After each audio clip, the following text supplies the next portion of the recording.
You have been in that room before. The meeting that started without full energy. The negotiation where the temperature had not settled yet. The dinner table where nobody had claimed the frame. And then someone walked in. They did not announce themselves. They did not demand attention. They said nothing particularly remarkable in the first 30 seconds. But something shifted. The room recalibrated. Conversations adjusted.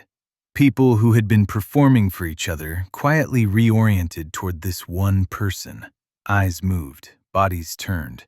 The invisible architecture of the space reorganized itself around a single gravitational point. And you felt it before you could explain it. That was not charisma. Charisma is a performance. What you witnessed was something older, something more structural, something that operates below the threshold of conscious awareness. That was presence. And today, we are going to take it apart completely. We are going to look at the neuroscience of why certain human beings generate that field. We are going to examine the specific behavioral signals that your brain reads as dominance before a single word is spoken. And we are going to build the architecture of a presence so precise, so deliberate, that you stop walking into rooms and start owning them. This is not about being loud. This is not about being intimidating.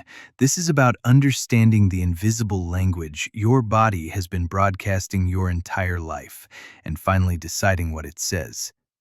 Let us start with the biology, because this is not metaphor. This is mechanism. Your brain is running a continuous threat and status assessment on every human being you encounter, before language, before logic, before conscious evaluation of any kind. Your nervous system is reading the room at a speed your rational mind cannot match. It is scanning for specific signals, postural expansion or contraction, spatial ownership or spatial apology. The direction and duration of eye contact, the pace and rhythm of movement, the position of the body relative to the center of the room, the stillness or restlessness of the hands. All of this information is processed in the amygdala and the superior temporal sulcus, the parts of your brain that handle threat detection and social hierarchy reading, within approximately 200 milliseconds of encountering another person. 200 milliseconds. Before they have said a word, before you have consciously decided anything about them. And your assessment of their status, their place in the hierarchy, the degree of psychological authority they carry, is largely locked in by then. This is why the advice, just be confident, is functionally useless. Confidence is an internal state. Presence is an external broadcast. And your nervous system does not read internal states. It reads signals, behavioral data, patterns it has been trained to interpret since the first moment you were born into a social world. The question is not whether you are confident. The question is what signals your body is currently broadcasting and whether those signals are serving you or costing you. Let us go through the architecture signal by signal, because each one is a lever and each one can be adjusted deliberately. The first signal is spatial behavior. High-status organisms take up space. This is consistent across every primate species, every human culture, every organizational hierarchy that has ever been studied.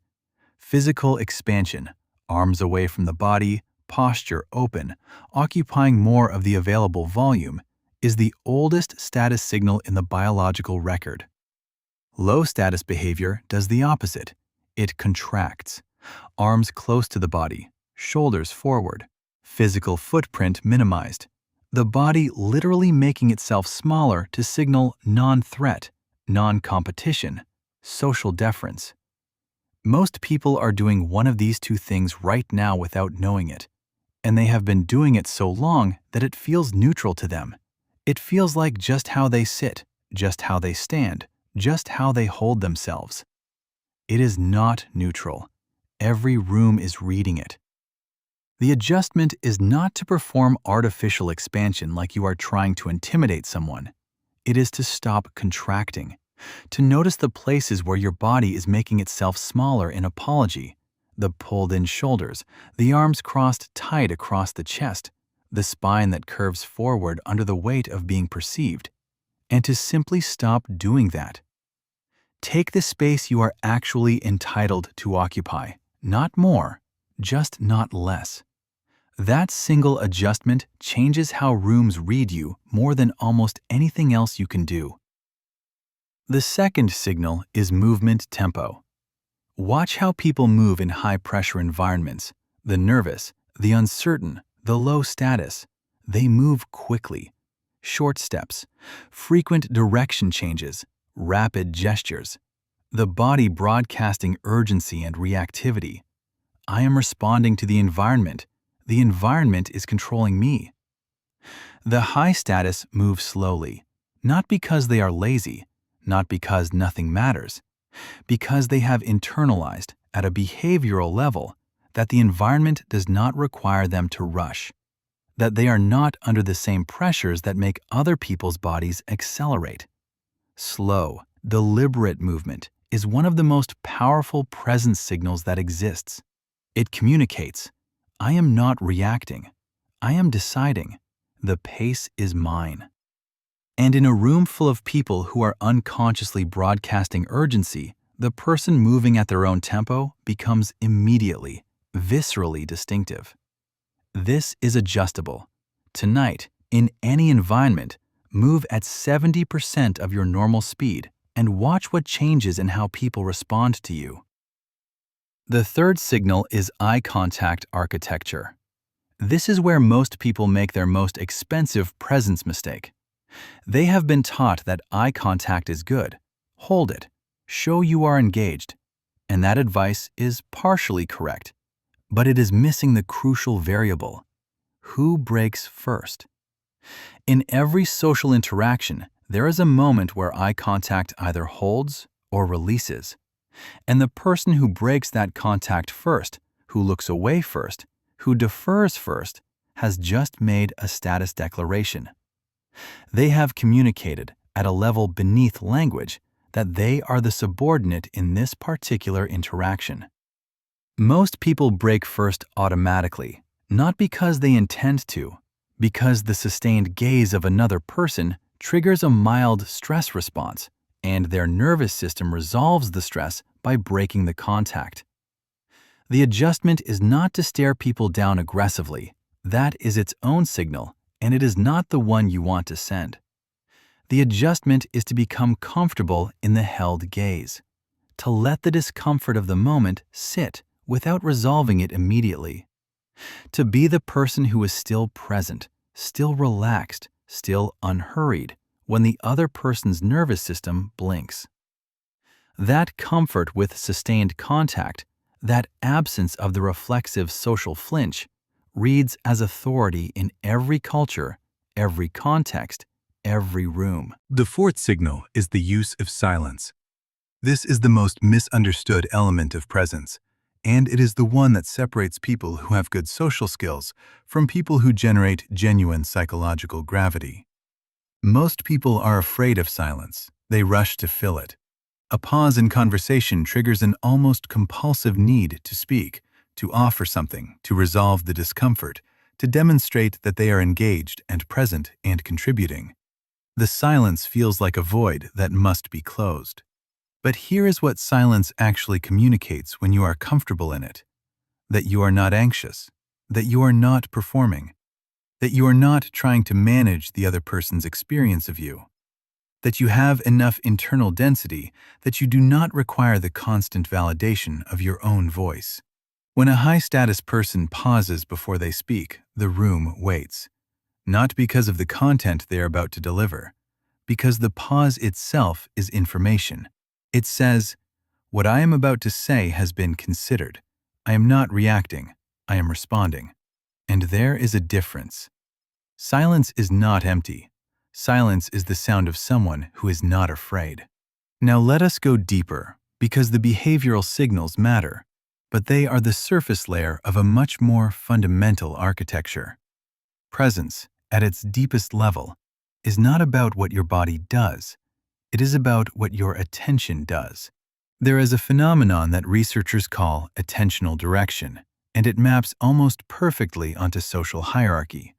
Low-status individuals in any group, any organization, any social system, any room, have their attention directed outward. They are constantly monitoring how they are being perceived. They are running a continuous background process.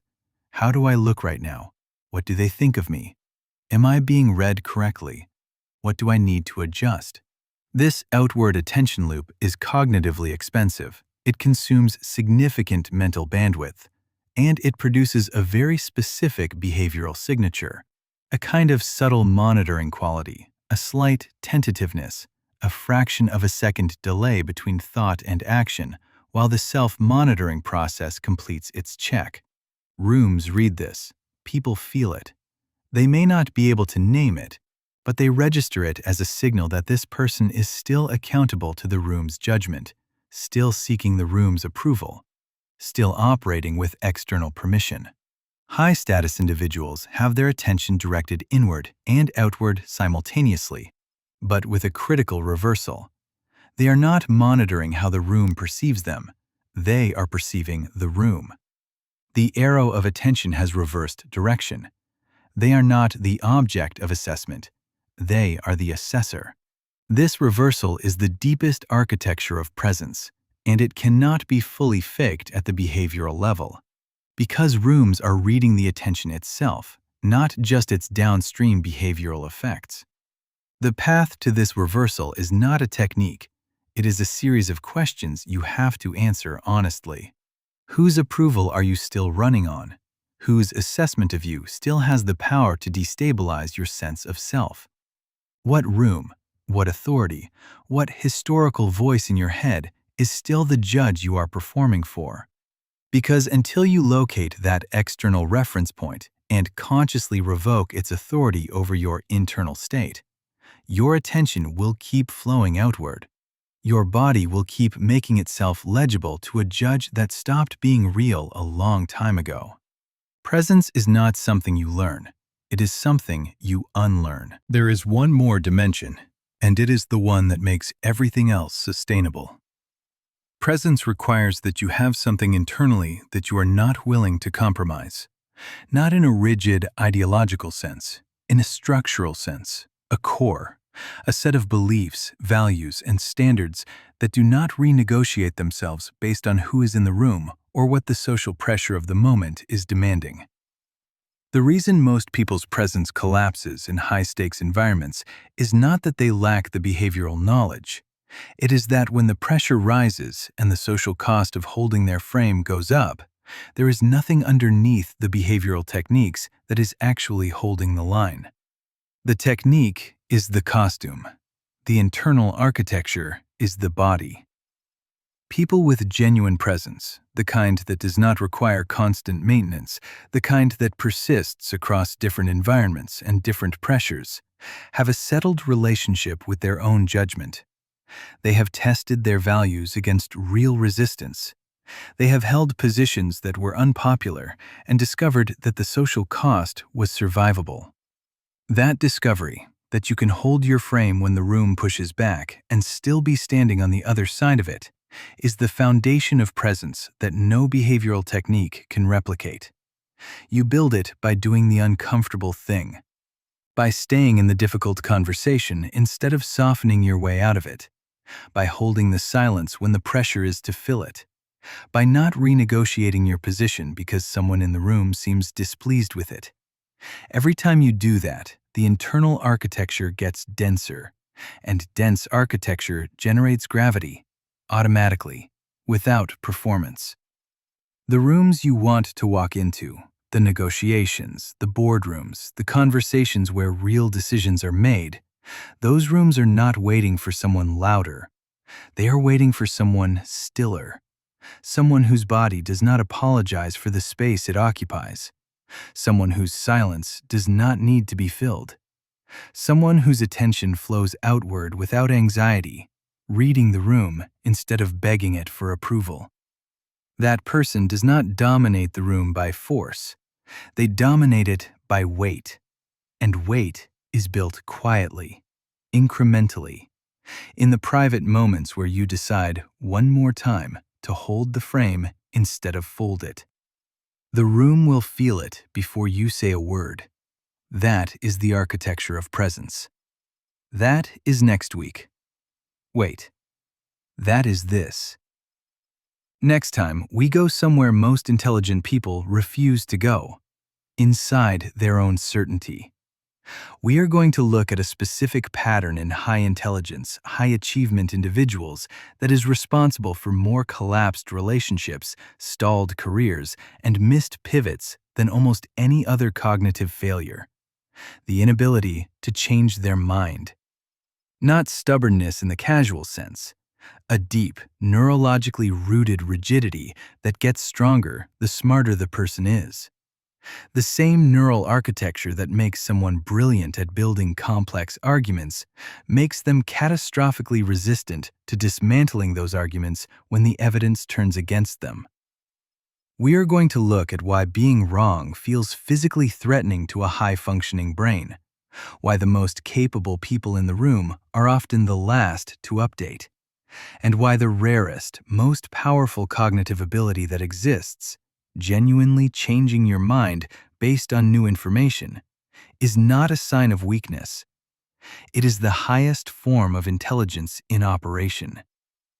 That conversation is next.